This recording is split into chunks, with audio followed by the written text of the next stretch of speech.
Hello everyone. So next जो article है इस वीडियो पे वो फिर से हम लोगों की आ रही है गॉस थ्योरम की नेक्स्ट एप्लीकेशन। और इस एप्लीकेशन में जैसे कि आप लोग बोर्ड पे देखेंगे इलेक्ट्रिक फील्ड इंटेंसिटी ही कैलकुलेट करेंगे। हर हर एप्लीकेशन में हम लोगों ने इलेक्ट्रिक फील्ड इंटेंसिटी ही कैलकुलेट की है, पर किसकी वजह से कैलकुलेट करेंगे वो आप देखिए। ड्यू टू यूनिफॉर्मली चार्ज, फिर से वर्ड आ रहा है uniformly charge, which means charge जो है वो इक्वली डिस्ट्रीब्यूट है। सपोज कीजिए कि अगर ये मेरे पास बोर्ड जो है ये कंडक्टर है, तो इसके हर पार्ट पर इक्वली चार्ज अगर मैं डिस्ट्रीब्यूट करूं तो मैं इसको बोलूंगा कि ये यूनिफॉर्मली चार्ज है। तो वैसा ही है, यूनिफॉर्मली चार्ज है और स्फेरिकल सेल है, और which means hollow sphere. Sphere तो है लेकिन होलो है, विच मीन्स वो अंदर से आप लोगों का खाली मिलेगा आप लोगों के, उसका सिर्फ आउटर सरफेस होगा और बीच से खाली। जैसे आप लोग अगर क्रिकेट खेलते होंगे तो टेनिस की बॉल आप लोग देखिए, उसके अंदर वो खाली होता है और उसके बाहर वो उसका सरफेस है लेकिन अंदर से खाली, तो वो होगा आप लोगों का होलो स्फेयर। दूसरी तरफ आप लोग माइंड में लेकर आए शॉर्ट पुट, जो आप लोग स्कूल में या स्पोर्ट्स में आप लोग फेंकते हैं इस तरह से शॉर्ट पुट, तो वो शॉर्ट पुट आप लोगों का स्फीयर है जो फील्ड है अंदर से, वो होलो में नहीं आएगा। होलो पे आप लोग समझने के लिए आप लोग बॉल ले सकते हैं। तो कोई उस तरह का कोई कंडक्टर है जो होलो स्फीयर है, तो ये हम लोगों ने बना दिया एक होलो स्फीयर। तो इट मीन स्फीयर है तो उसका एक सेंटर होगा और उस स्फीयर का कुछ रेडियस भी होगा। तो let capital R be the radius of that hollow sphere, और उस स्फीयर के ऊपर यूनिफॉर्मली चार्ज है, तो हम लोग उसके ऊपर चार्ज को यूनिफॉर्मली डिस्ट्रीब्यूट करेंगे। ये लीजिए, हम लोगों ने चार्ज कर दिया यूनिफॉर्मली डिस्ट्रीब्यूट। अच्छा, फिर बाकी सेम प्रोसेस, हर एप्लीकेशन को आप लोग कंपेयर करके अगर उसकी प्रैक्टिस करेंगे तो आप लोग इजीली आर्टिकल को माइंड पे रख पाएंगे। तो यूनिफॉर्मली चार्ज है तो हर आर्टिकल में क्या करते थे हम लोग, कोई पॉइंट लेते थे। तो मैं फिर से पॉइंट ले रहा हूँ, ये पॉइंट लिया और इस पॉइंट का नाम रख दिया P, और उस पॉइंट का हम लोगों को डिस्टेंस मेंशन करना होता था सेंटर से, तो इसके सेंटर से लेट डिस्टेंस इज R। हर केस में हम लोग R ही ले रहे हैं, ये हम लोगों के ऊपर है। R लो, P लो, जो मर्जी लो, L लो, तो मैंने लिया स्मॉल r, तो P का डिस्टेंस आ गया स्मॉल r। देन एप्लीकेशन है गॉस थ्योरम की, तो हम लोग गॉस थ्योरम अप्लाई करेंगे। तो अगर गॉस थ्योरम अप्लाई करनी होगी तो उसके लिए मोस्ट इंपॉर्टेंट चीज आती है गॉसियन सरफेस। तो पॉइंट P पर आप लोगों को बनाना पड़ेगा गॉसियन सरफेस। तो होलो स्फीयर है तो गॉसियन सरफेस भी इसके लिए होलो ही बनाएगा। तो ये बना दिया हम लोगों ने डॉटेड लाइन से इसका गॉसियन सरफेस। ये है गॉसियन सरफेस, और सरफेस कैसा है, स्फेरिकल है, तो स्फीयर, गॉसियन स्फीयर भी हम लोग इसको बोल सकते हैं। Then apply Gauss theorem, apply Gauss's theorem. Gauss's theorem काफी इंपॉर्टेंट है, जरूर इसकी प्रैक्टिस करना। तो गॉसियस थ्योरम क्या बोलती है कि E डॉट ds उसका क्लोज इंटीग्रल होगा Q ओवर एप्सिलॉन नॉट के इक्वल। और Q क्या है, Q है चार्ज जो उस गॉसियन सरफेस के अंदर आएगा। तो चार्ज मींस स्फीयर के ऊपर जो चार्ज डिस्ट्रीब्यूट है उसको हम लोग Q मानेंगे। तो E डॉट ds की वैल्यू आ गई Q ओवर एप्सिलॉन नॉट। लेकिन मेन बात क्या आती है आप लोगों की, इस पॉइंट P पर अगर मैं बोलूँ ds बताएं तो आप लोगों को पता लग गया होगा कि ds always perpendicular to that particular surface. तो ds ये है स्मॉल, और इसका जो एरिया वेक्टर आएगा, ds मतलब एरिया वेक्टर, तो इसका एरिया वेक्टर आएगा उस डायरेक्शन में आएगा। और ये है पॉजिटिव, पॉजिटिव से इलेक्ट्रिक फील्ड जाती है आउटसाइड, तो इस पॉइंट पर इलेक्ट्रिक फील्ड की डायरेक्शन भी ये ही होगी। तो E और ds की वैल्यू है सेम, तो इस करके अगर मैं डॉट प्रोडक्ट हटाऊं तो वो आप लोगों को पता होगा cos ऑफ 0 डिग्री जाएगा और बनेगा Q ओवर एप्सिलॉन नॉट। और ये बन जाएगा E D S close integral Q over epsilon naught cos zero की वैल्यू आएगी 1। तो E close integral D S is equal to Q over epsilon naught which means E और D S integral कितना होगा S is equal to Q over epsilon naught. देखिए E S क्या होगा, आप लोग इसको एस ना लें, डी एस आप लोग अंडरस्टैंड करें कि क्या है D S, integration of D S क्या है। ये है ई और इंटीग्रेशन ऑफ डी एस है आप लोगों का एक छोटा सा पार्ट इस गॉसियन सरफेस का, जो सरफेस कैसा है, स्फेरिकल है, स्फीयर है, होलो स्फीयर है, ठीक है, स्फीयर है। तो उसका सरफेस एरिया हम लोग कंसीडर करेंगे। Integration of D S is surface area of this Gaussian surface which mean surface area of a sphere, और स्फीयर का सरफेस एरिया होता है 4 pi R square, 4 pi R square, और आर आप लोगों का रेडियस है, that is equal to Q over epsilon naught. तो आप लोग इधर एक्सपेरिमेंट कर दीजिए कि E dot D S is equal to 4 pi R square, that is surface area of sphere, surface area of Gaussian sphere, ठीक है जी। सो ई की वैल्यू आप लोग कैलकुलेट कर लें, ई इज 1 ओवर 4 पाई, ये नीचे लेकर आओ, 1 over 4 pi epsilon naught this Q over R square. तो ये है आप लोगों की वैल्यू इलेक्ट्रिक फील्ड की। इस रिजल्ट को आप लोग देखिए, इस तरह के रिजल्ट हम लोग कई बार यूज कर चुके हैं। Is equal to 1 over 4 pi epsilon naught Q over R square. तो इस पॉइंट पर इलेक्ट्रिक फील्ड होगी इतनी। अगर आप लोगों को डायरेक्शन यूज करनी होगी वेक्टर फॉर्म में, तो आप लोगों को इधर यूनिट वेक्टर यूज करना पड़ेगा, वो तो सिर्फ वेक्टर फॉर्म में लिखने की बात है। लेकिन सेकंड, अगर मैं आप लोगों को ये बोलूं कि ये पॉइंट पी इस पॉइंट पर ना लेकर इसके सरफेस पर ही अगर एग्जिस्ट करता, ठीक है, ये वो केस हम लोगों ने डिस्कस किया जब आप लोगों का पॉइंट था आउटसाइड द स्फीयर, ठीक है। इस पर क्या किया हम लोगों ने, इलेक्ट्रिक फील्ड तब पता की जब आपका पॉइंट था आउटसाइड द स्फीयर। लेकिन अगर मैं आप लोगों को बोलूं, ये रिजल्ट आप लोग माइंड में रखना, अगर मैं आप लोगों को बोलूं कि मैंने ये पॉइंट P इसके सरफेस पर लेना है तो क्या होगा। तो सेकंड हम लोग डिस्कस करेंगे अभी, if point P is on the surface of this sphere, okay, if point P is on the surface of the sphere, case है इसका और कुछ नहीं, if point P is on surface of hollow sphere,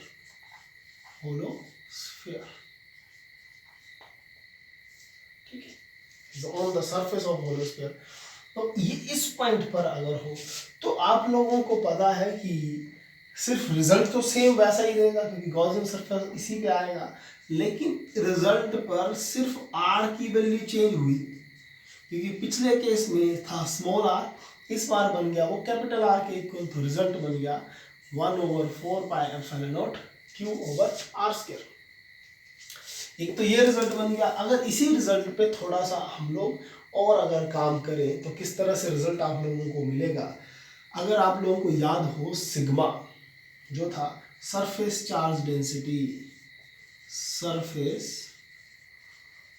charge density, तो वो sigma होता है charge upon surface, और इसका सरफेस कितना होगा इंपॉर्टेंट पॉइंट है, तो आप लोग जरूर इसको अच्छे से सुनना। अभी मैं क्या बोलने वाला हूँ, sigma is equal to Q over S करके आप लोगों ने रीड किया है, साइड में देखिए sigma is equal to Q over S आप लोगों ने रीड किया है। लेकिन एस क्या था, एस था इस पर सरफेस एरिया, लेकिन इस बार आप लोग देखें तो सरफेस है आप लोगों का स्फेरिकल, तो सरफेस एरिया किसका, surface area of a sphere, और जो होता है 4 पाई आर स्क्वायर, क्योंकि आर कैपिटल है इस बार, here small r will be equal to r, second case, here the point P is here, okay, E ds सब इसी तरफ होंगे। तो Q is equal to 4πr²। तो इधर से Q की वैल्यू अगर मैं पता करूं तो Q is equal to sigma 4πr²। Put this value in equation, in this equation, okay, take it as a 1. So electric field intensity will become 1 over 4 pi epsilon naught और Q की जगह आएगा sigma 4 pi r² over r²। तो 4 pi r² से r² cancel out और E की value कितनी आ गई, that is sigma over epsilon naught. तो इलेक्ट्रिक फील्ड इतनी होगी, इलेक्ट्रिक फील्ड कितनी होगी, that is sigma over epsilon naught. कब, on the surface of a hollow sphere. एक रिजल्ट मैं आप लोगों को अभी याद दिलवाता हूँ, वो था सिग्मा ओवर 2 एप्सिलॉन नॉट। जल्दी से आप लोग सोचिएगा किसका वो रिजल्ट था। अगर माइंड पे आया हो तो अच्छी बात है, ना आया हो तो मैं रिपीट करता हूँ। रिजल्ट मैं बोल रहा हूँ सिग्मा ओवर 2 एप्सिलॉन नॉट। वो रिजल्ट था electric field intensity due to infinite long plane parallel sheet. Plane sheet due to infinite long plane sheet, plane sheet की वजह से थी वो electric field sigma over 2 epsilon naught. लेकिन इस बार 2 ना होकर सिग्मा ओवर एप्सिलॉन नॉट है। जस्ट आप लोगों को माइंड पे रिकैप करने के लिए मैंने वो रिजल्ट बोला, लेकिन इस पॉइंट पर होगा E is equal to sigma over epsilon naught. Third, इसी का अगर मैं आप लोगों को बोलूं कि ये पॉइंट P स्फीयर पे ना लेके मैं इसके इनसाइड लूं, पॉइंट P मैं इस पॉइंट पर लूं, सपोज कीजिए, तो क्या होगा। तो वही फिर से डिस्कस करते हैं। Third case, if point P is inside electric field, okay. Third case is if point P is inside, if point P is inside sphere, inside hollow sphere, okay, inside hollow sphere। Third case समझ पा रहे होंगे आप लोग, inside होलो sphere मतलब इसके अंदर। तो फिर से काम पॉइंट P आ गया, गॉसियन सरफेस बना दिया मैंने, ये छोटा सा गॉसियन सरफेस बनेगा और इसको R मानो। अच्छा, अब बाकी बातें आप लोग गॉस थ्योरम अप्लाई करें। तो क्या किया, अप्लाई कर रहे हैं हम लोग, अप्लाई गॉसेस थ्योरम। तो गॉस थ्योरम क्या बोलती है, E dot ds for a closed surface is equal to charge enclosed by that surface divided by epsilon naught। अब इस Q की वैल्यू होगी 0। क्यों, कि गॉस थ्योरम में Q क्या है, Q वो चार्ज है जो गॉसियन सरफेस के अंदर आता हो। तो ये है डॉटेड लाइन वाला मेरा गॉसियन सरफेस। तो इसके अंदर कौन सा चार्ज है, कोई चार्ज नहीं, क्योंकि सारा का सारा चार्ज तो आप लोगों को मिलेगा इस स्फीयर के सरफेस के ऊपर, और ये स्फीयर है होलो, तो स्फीयर के अंदर कोई भी चार्ज नहीं है। इस करके Q की वैल्यू हम लोगों ने ली 0, और E डॉट ds की वैल्यू अगर आप लोग देखें तो वो बन गई Q वैल्यू 0, दैट इज 0। और इसको आप लोग सॉल्व करें, E जो मर्जी सॉल्व कर लें, आप लोगों की E की वैल्यू आप लोगों को फाइनली मिलेगी 0, इलेक्ट्रिक फील्ड आप लोगों को मिलेगी 0। तो याद रखें कि इनसाइड दिस स्फीयर, स्फीयर के अंदर इलेक्ट्रिक फील्ड होगी 0। ये था आप लोगों का स्फीयर, इसके इनसाइड हर पॉइंट पर इलेक्ट्रिक फील्ड 0 थी, इस पॉइंट पर थी इलेक्ट्रिक फील्ड, और इसके आउटसाइड भी इलेक्ट्रिक फील्ड थी। अगर मैं इसका ग्राफ ड्रॉ करूं, अगर आप लोगों को electric field intensity graph draw करना हो, इस तरफ है आप लोगों की E means electric field intensity, और इस तरफ है आप लोगों का पॉइंट P का डिस्टेंस। तो पॉइंट P सपोज कीजिए ये है सेंटर, इस स्फीयर का ये पॉइंट है सेंटर, और फिर पॉइंट P हम लोगों ने क्या किया, इससे स्फीयर से अंदर लिया और स्फीयर पे लिया। तो मान लो ये वो पॉइंट है जब डिस्टेंस R हो, capital R, capital R means ये सरफेस हुआ, फिर ठीक है, ये सरफेस हुआ, और इससे आगे आप लोगों का अगर इससे मैं आगे जाऊं तो वो बन रहा था आर, स्मॉल आर।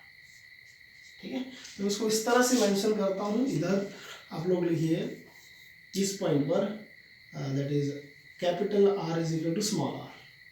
ठीक है, और इससे बैक साइड क्या है, वो पॉइंट जब R is less than capital R, और इससे आगे वो पॉइंट्स जब R is greater than capital are.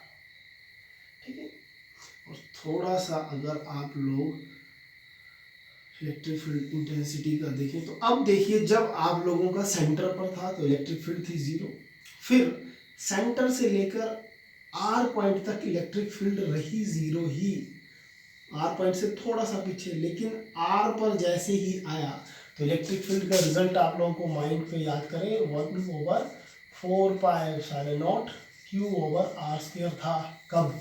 उसके सरफेस के ऊपर। तो इट मीन्स फिर आप लोगों को कोई इलेक्ट्रिक फील्ड की वैल्यू मिलेगी। तो ये आप लोगों की इलेक्ट्रिक फील्ड इंटेंसिटी की मैक्सिमम वैल्यू मिलेगी, ई मैक्स, इस पॉइंट पर।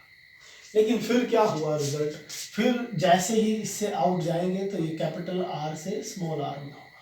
अब आप लोगों को पता है कि E is inversely proportional to R square, which means अगर पॉइंट पी दूर जाएगा सरफेस से, तो आप लोगों की इलेक्ट्रिक फील्ड डिक्रीज होगी। If R will increase, E will decrease. तो अब विच मीन्स इनवर्सली प्रोपोर्शनल का ग्राफ बनेगा इस पॉइंट से, और आप लोगों को पता होगा इनवर्सली प्रोपोर्शनल का ग्राफ इस तरह से जाएगा। तो E is inversely proportional to R square. तो ये था इसका ग्राफ। अगर आप लोगों को स्फीयर बनाना हो तो आप लोग स्फीयर भी बना सकते हैं, इसको सेंटर मान के इसको टच करता हुआ आप लोग बना सकते हो। ये मैं वो बना दिया स्फीयर। ठीक है, ये है कैपिटल आर। ठीक है जी, और इसी के ऊपर मैंने चार्ज डिस्ट्रीब्यूट किया था, यूनिफॉर्मली चार्ज डिस्ट्रीब्यूटेड चार्ज। तो मेन है ग्राफ देखना और पॉइंट। अगर पूरा मैं आर्टिकल सम अप करूं, अगर कुछ बातों पे इस आर्टिकल को सम अप करूं, जो नॉलेज आपको रखनी है अपने अंदर, वो नॉलेज ये है कि स्फीयर, होलोस्फीयर मोस्ट इंपॉर्टेंट है। किसकी बात कर रहे हैं हम लोग? होलोस्फीयर। होलोस्फीयर के इनसाइड इलेक्ट्रिक फील्ड होगी 0, पॉइंट नंबर 1। होलोस्फीयर के सरफेस पर होगी maximum electric field, point number 2। होलोस्फीयर से जैसे ही हम लोग दूर जाना स्टार्ट करेंगे, होलोस्फीयर से जैसे ही हम लोग दूर जाना स्टार्ट करेंगे, मतलब पॉइंट पी आप लोगों का स्फीयर से दूर जाएगा, electric field will start decreasing. ये 3 बातें आप लोग जरूर माइंड पे रखें। बाकी इसकी एप्लीकेशन जो प्रीवियस वीडियोस में है वो भी जरूर देखें, ज़्यादा से ज़्यादा प्रैक्टिस करें। अपने मन में एक ड्रीम जरूर रखें कि हम लोगों को इतना ज़्यादा स्कोर करना, अपने माइंड पे एक टारगेट रखें, और उस स्कोर को अचीव करने के लिए आज से डे नाइट एक करना स्टार्ट करें। आप लोग अपना कम्पिटिटिव एग्ज़ाम कौन सा निकालना चाहते हो उसको भी माइंड पे रखते हुए न्यूमेरिकल्स ज़्यादा से ज़्यादा सॉल्व करें। बार बार हर वीडियो में न्यूमेरिकल ज़्यादा से ज़्यादा सॉल्व करने के ऊपर आप लोगों को बोल रहा हूँ, विच मीन्स इस बात का कुछ ना कुछ महत्व जरूर होगा। आप लोगों के लिए बात जरूरी है, इसलिए मैं इसको रिपीट कर रहा हूँ कि न्यूमेरिकल ज़्यादा से ज़्यादा सॉल्व करें, हर चैप्टर का, हर सब्जेक्ट का। मैं ये नहीं बोल रहा कि फिजिक्स का, हर सब्जेक्ट का। जो भी आप लोगों के सब्जेक्ट हैं, 3 ही सब्जेक्ट मेन होंगे आप लोगों के, चाहे आपने बायो रखी है या मैथ्स। तो आप लोगों को हर सब्जेक्ट के, हर चैप्टर के कम से कम 100+ न्यूमेरिकल सॉल्व करने हैं, तब जाकर आप लोगों का कम्पिटिटिव एग्ज़ाम आगे निकलेगा। अपने बेसिक स्ट्रॉन्ग कीजिए, ड्रीम देखिए और ज़्यादा से ज़्यादा मेहनत कीजिए। Thank you.